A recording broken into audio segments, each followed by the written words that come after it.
The following message is transmitted at the request of the Dubai Police Department. A dangerous situation is happening in Dubai. Phoenix birds are making a tsunami made out of fire that is expected to hit the eastern UAE coast in 10 minutes.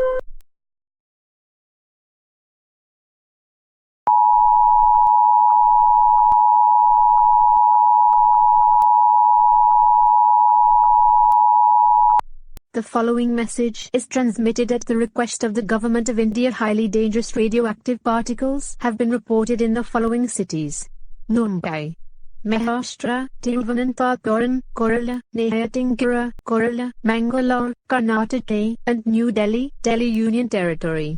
This is KDDL, who will continue to serve the Mumbai area. If you are not in the Mumbai area, tune into a local station in your area. An unknown object was located over these cities. Prepare for certain death, as this unknown object has covered all continents except Australia and North America. It was confirmed to be caused by this woman named Queen Dakota. Evacuate now, as she is extremely dangerous.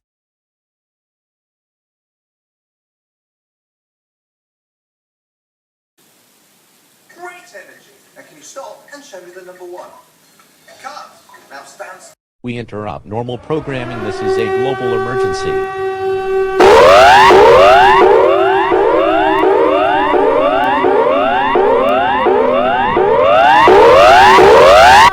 Both hemispheres are being attacked by phoenix birds. Bone-chilling screams have been heard by people turned into phoenix birds. Only 100 people remain, and this is the end of the world's fun. Every country in the northern hemisphere except Philippines, Malaysia, Singapore and Mexico have collapsed and made colonies of the Empire of Phoenix. The ABC will continue to broadcast for as long as possible. Stand by for the national anthem.